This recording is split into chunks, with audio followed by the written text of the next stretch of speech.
आज्ञा चक्र। क्या आपको बार बार भ्रम होता है कि जीवन में कौन सा रास्ता चुने? क्या आपकी निर्णय लेने की शक्ति कमजोर हो गई है, या फिर आप अपने इंट्यूशन यानी अंतर्ज्ञान को जागृत करना चाहते हैं? तो हो सकता है कि आपका आज्ञा चक्र, जिसे तीसरी आंख या थर्ड आइज चक्रा भी कहते हैं, ये निष्क्रिय हो। यह चक्र सिर्फ दृष्टि से नहीं, दृष्टिकोण से जुड़ा है। जब यह जागता है तो व्यक्ति अपने भीतर की आवाज को सुन पाता है, वह आवाज जो भ्रम से परे है और सत्य से जुड़ी है। आज हम जानेंगे इस अद्भुत चक्र का रहस्य और करेंगे ध्यान व प्राणायाम आसन के माध्यम से इसका जागरण।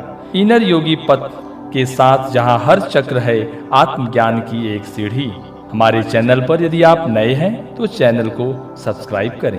अब हम छठवां चक्र पर चलते हैं।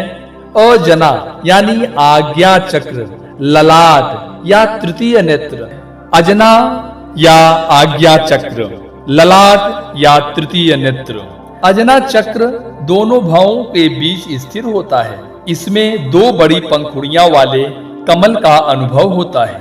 इसकी दो पंखुड़ियां आत्मा, परमात्मा, तर्क वितर्क, पिनियल, पिट्यूटरी, इड़ा, पिंगला और नर नारी को इंगित करती है। सारी विविधता यही मिलती है। इसमें एक त्रिकोण है जो योनि का द्योतक है। इस त्रिकोण में एक श्वेत लिंग है। इसका रंग गहरा नीला होता है। अजन का अभिप्राय आज्ञा या निगरानी करना। इसे गुरु चक्र भी कहते हैं। यह शीर्ष ग्रंथि पाइनियल ग्रंथि से संबंधित है, जो मेलाटोनिन हार्मोन्स का स्राव करती है। यह हार्मोन्स सोने या जागने की क्रिया को नियंत्रित करता है। यह मस्तिष्क के निचले भाग, बाईं आंख, कान, नाक और नाड़ी तंत्र को नियंत्रित करता है। यह दो ध्वनियां निकलती रहती है। इस स्थान पर पिनियल और पिट्यूटरी ग्रंथियां मिलती हैं। इसके जागरण का केंद्र भावों के बीच का बिंदु है, जिसे ब्रह्माद्य कहते हैं। ध्यान, एकाग्रता और आत्मदर्शन के लिए यह बिंदु बहुत विशिष्ट है।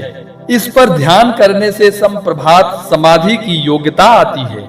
मूलाधार से इड़ा, पिंगला और सुषुम्ना अलग अलग प्रवाहित होती हुई इसी चक्र पर मिलती है और चैतन्यता की एक धारा के रूप में सहस्रार को जाती है।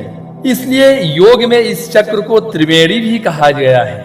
योग ग्रंथ में इसके बारे में कहा गया है, इड़ा भागीरथी गंगा, पिंगला यमुना नदी, तरयो मध्यगत नाड़ी, सुषुम्नाख्या सरस्वती।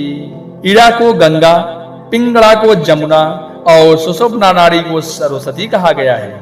इन नाड़ियों का जहां मिलन होता है उसे त्रिवेणी कहते हैं। जब साधक गहरे ध्यान में होता है और उसकी सारी संवेदनाएं शून्य हो जाती हैं, तब अजना से सहस्रार तक जाने के निर्देश इसी चक्र से मिलते हैं। जो मनुष्य अपने मन से इन चक्रों को ध्यान करता है, उसके सभी पाप नष्ट होते हैं और दिव्य दृष्टि प्राप्त होती है। इस चक्र का संबंध जीवन को नियंत्रित करने से है। इसे शिव का तीसरा नेत्र कहते हैं। इसे अंतर्ज्ञान का नेत्र भी कहते हैं, क्योंकि यह अंदर देखता है। कुछ लोग इसे दिव्य चक्षु कहते हैं, क्योंकि योगियों को ईश्वरीय अंतर्दृष्टि और श्रुति प्रकाश इसी चक्र से मिलता है। यहीं पहुंचकर मनुष्य को मोक्ष का द्वार दिखाई देता है। यही चरमानंद, अति संवेदन, बोध, सूक्ष्म दृष्टि, अतीन्द्रिय श्रवण, अंतर ज्ञान, असाधारण शक्तियां प्राप्त होती है। इसी छठे चक्र में मनुष्य को दूर बोध और पुनर्जन्म का ज्ञान होता है। आज्ञा चक्र मन और बुद्धि का मिलन स्थान है। यह ऊर्ध्व शीर्ष बिंदु ही मन का स्थान है। इसे रुद्र ग्रंथि कहते हैं। सुषुम्ना मार्ग से आती हुई कुंडलिनी शक्ति का अनुभव योगी को यही आज्ञा चक्र में होता है। योगाभ्यास व गुरु की सहायता से साधक कुंडलिनी शक्ति को सहस्रार चक्र में विलीन कराकर दिव्य ज्ञान व परमात्मा तत्व को प्राप्त कर मोक्ष को प्राप्त करता है। संवेदनाओं और 5 तत्वों के परे छठा चक्र सूर्य और चंद्रमा से प्रभावित होता है। इसकी धातुएं स्वर्ण और रजत है। इसका बीज मंत्र है शम। इनका संतुलन बिगड़ने पर थायराइड विकार, जुकाम और ज्वर, संक्रमण, मुंह जबड़ा, जिह्वा, कंधा और गर्दन संबंधित रोग, उग्रता, हार्मोन्स विकार, मनोदशा विकार, रजोनिवृत्ति जनित रोग आदि रोग होते हैं। ये थी 7 चक्रों की छठी चक्र आज्ञा चक्र की संपूर्ण जानकारी। 7वां चक्र है सहस्त्रार्थ चक्र। इसकी जानकारी आपको अगले वीडियो में मिलेगा। ये वीडियो अच्छी लगी तो आप अपने लोगों को शेयर जरूर करें और सब्सक्राइब भी करें। धन्यवाद। हरि ओम।